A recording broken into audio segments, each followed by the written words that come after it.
Assalamualaikum warahmatullahi wabarakatuh. Perkenalkan, nama saya Wendy Dwi Aprilia. Saya dari jurusan Pendidikan Kepelatihan Olahraga dari Offering A. Di sini saya akan mempresentasikan tentang latihan kondisi fisik menggunakan metode koordinasi. Latihan kondisi fisik sendiri merupakan program latihan pokok dalam pembinaan atlet untuk berprestasi dalam suatu cabang olahraga. Atlet yang memiliki tingkat kesegaran jasmani yang baik akan terhindar dari kemungkinan cedera. Kurangnya daya tahan, kelentukan persendian, kekuatan otot, dan kelincahan merupakan penyebab utama timbulnya cedera olahraga. Hal ini disebabkan latihan kondisi fisik seseorang tidak sempurna sebelum dia terjun mengikuti pertandingan atau kegiatan fisik yang lebih berat. Persiapan kondisi fisik sangat penting untuk meningkatkan dan memantapkan kualitas teknik. Tanpa persiapan kondisi fisik yang memadai, maka akan sulit untuk mencapai prestasi yang tinggi. Latihan fisik. Latihan merupakan suatu proses kegiatan olahraga yang dilakukan secara sadar, sistematis, bertahap, dan berulang-ulang dengan waktu yang relatif lama untuk mencapai tujuan akhir dari suatu penampilan, yaitu peningkatan prestasi yang optimal. Agar latihan mencapai hasil prestasi yang optimal, maka program atau bentuk latihan disusun hendaknya mempertimbangkan kemampuan dasar individu dengan memperhatikan dan mengikuti prinsip-prinsip atau asas-asas pelatihan. Di sini saya akan menjelaskan prinsip-prinsip latihan. Pertama, prinsip beban berlebih. Kedua, prinsip beban bertambah. Ketiga, prinsip interval. Keempat, prinsip individu. Kelima, prinsip kekhususan. Prinsip beban bertambah. Dalam pelatihan selalu meningkatkan suatu efek pelatihan yang baik. Untuk mendapatkan efek pelatihan yang baik, maka organ tubuh harus diberikan beban berlebih dari beban yang bisa diterima dalam aktivitas sehari-hari. Kedua, prinsip beban bertambah.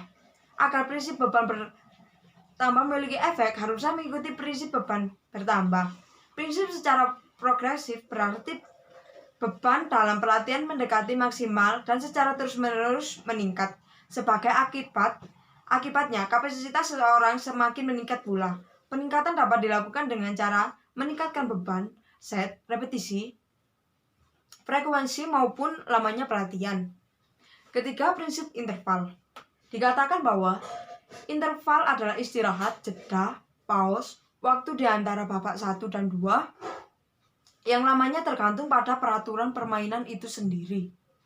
Keempat, prinsip individu.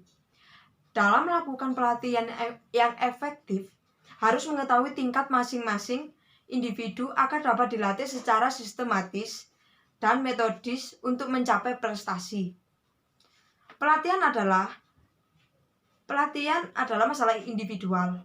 Faktor-faktor seperti umur, pekerjaan, beban studi, keadaan tubuh, waktu yang tersedia untuk tidur dan istirahat merupakan pertimbangan dalam menyusun program pelatihan untuk setiap orang. Kelima, prinsip kekhususan. Dalam beberapa hal, pelatihan berbeban hendaknya bersifat khusus. Setiap cabang olahraga atau bagian dari cabang memerlukan persiapan khusus dan khas dalam menyusun program pelatihan. Latihan koordinasi. Latihan koordinasi merupakan kemampuan seseorang secara efektif dengan mengintegrasikan berbagai gerakan yang berbeda ke dalam pola gerakan sehingga dapat menggabungkan gerakan bawah sadar yang memiliki faktor daya tahan dengan kecepatan, kelincahan, kekuatan yang flexibility. Dalam kegiatan dapat dilakukan secara sistematis dan berulang-ulang. Untuk mencapai tujuan tertentu dengan meningkatkan upaya prinsip pedagogis untuk mempromosikan bakat atlet dengan kemampuan prinsip dasar peningkatan. Koordinasi juga sebagai elemen dari kondisi fisik yang relatif sulit untuk didefinisikan karena fungsinya terkait erat dengan elemen-elemen lain dari kondisi fisik dan sangat ditentukan oleh kemampuan. Metode latihan koordinasi. Kemampuan koordinasi hanya bisa diperbaiki melalui latihan. Oleh karena itu, ketepatan penggunaan metode latihan, pengaturan beban yang tepat, pemilihan materi yang sesuai akan sangat menentukan peningkatan kualitas koordinasi. Koordinasi sendiri merupakan kemampuan yang kompleks karena tidak hanya ditentukan oleh sistem persyarafan pusat, tetapi juga ditentukan oleh faktor kondisi fisik seperti kekuatan, kecepatan, daya tahan, dan kelentukan. Koordinasi mengambil tempat komponen lainnya telah ditinggalkan. Penerapan kekuatan misalnya membutuhkan koordinasi yang memadai dan efisien. Urutan kontraksi otot akan efektif dalam memindahkan beban tertentu. Dua bidang koordinasi yaitu pertama, gerakan terkoordinasi. Gerakan terkoordinasi yang umumnya mata air kepikiran ketika mengacu pada koordinasi dalam praktek. Hal ini melibatkan kemampuan untuk menggabungkan beberapa pola gerakan yang berbeda ke dalam satu gerakan. Sebuah contoh sempurna adalah koordinasi tangan mata seperti di juggling. Kedua, koordinasi otot sinergis. Ini melibatkan urutan efisien perekrutan otot seperti saat mengangkat sebuah benda aneh.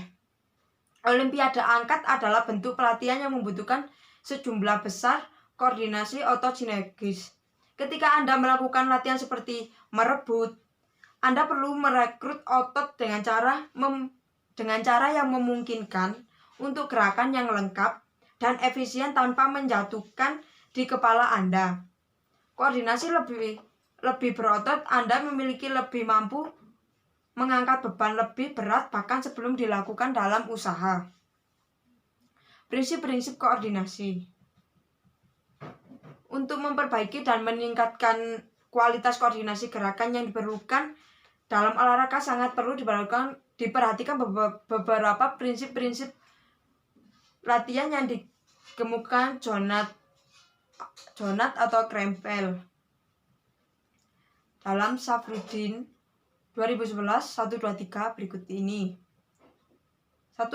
Pelajaran koordinasi gerakan yang baru dan beraneka ragam dengan tujuan untuk menguasai keterampilan yang kompleks. 2. Pelajari keterampilan gerakan yang baru secara bervariasi. Gerakan yang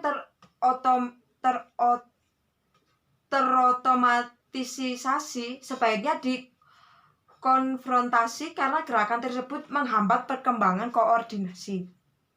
3. Latihan untuk mengembangkan koordinasi harus menunjukkan suatu tingkat kesulitan tertentu dalam arti koordinasi motorik. 4. Pengembangan koordinasi yang lebih baik adalah pada usia anak-anak dan remaja yang merupakan dasar untuk mempelajari keterampilan yang baru dan kompleks. 5. Latihan-latihan yang bertujuan untuk memperbaiki kemampuan koordinasi sebaiknya diberikan pada awal suatu unit atau sesi latihan yang volume latihannya tidak begitu besar dan sebaiknya dilakukan dengan frekuensi yang tinggi. Bentuk-bentuk latihan koordinasi. Di sini saya akan menjelaskan bentuk-bentuk latihan koordinasi, yaitu 1. Latihan dengan merubah kecepatan gerakan. 2. Latihan dengan merubah batas ruangan atau bergerak. Misalnya, memperkecil lapangan permainan. 3. Merubah alat-alat yang digunakan dalam latihan. 4. Mempersulit gerakan-gerakan yang dilakukan seperti memperbanyak putaran pada lempar cakram, menambah putaran sebelum mendarat pada senam alat. 5. Latihan-latihan keseimbangan. 6. Latihan-latihan senam gimnastik. 7. Mempersulit gerakan-gerakan yang dilakukan melalui perubahan pelaksanaan gerakan. Misalnya gerakan maju, mundur, ke samping, gerakan mengangkat satu kaki atau dua kaki. 8. Latihan-latihan yang dikombinasikan seperti lari-lari di tempat, squat thrust, lompat dengan mengangkat kedua paha tinggi ke atas, lompat-lompat dengan menyentuh kedua telapak kaki dengan tangannya berlawanan di depan dan di belakang badan. Dan masih banyak lagi latihan kombinasi yang selain itu juga dapat dilakukan dengan tanpa alat. 9. Latihan-latihan kekuatan sederhana untuk memperbaiki koordinasi otot intra. 10. Bermacam-macam latihan senam lantai seperti roll ke depan, ke belakang, salto ke depan, dan ke belakang, dan lain-lain. Contoh, bentuk latihan koordinasi sebaiknya melibatkan berbagai variasi gerakan dan keterampilan seperti gerakan dalam sepak bola yang dilatih dengan menggunakan berbagai macam-macam peralatan seperti kunci, marker, bilah bambu, gawang kecil, dan bentuk gerakan dalam variasi latihan koordinasi seperti maju, mundur, menyamping, berbelok, sprint, jogging, lompat, skip, lari-lari kecil dengan langkah cepat, shutter zigzag, dan masih banyak lagi. Disimpulkan bahwa latihan koordinasi merupakan suatu aktivitas beberapa sistem tubuh dalam pola pergerakan untuk membentuk gerakan individu dan keterampilan yang diperlukan untuk tujuan tertentu. Kemampuan koordinasi hanya bisa diperbaiki melalui latihan. Oleh karena itu, ketepatan penggunaan metode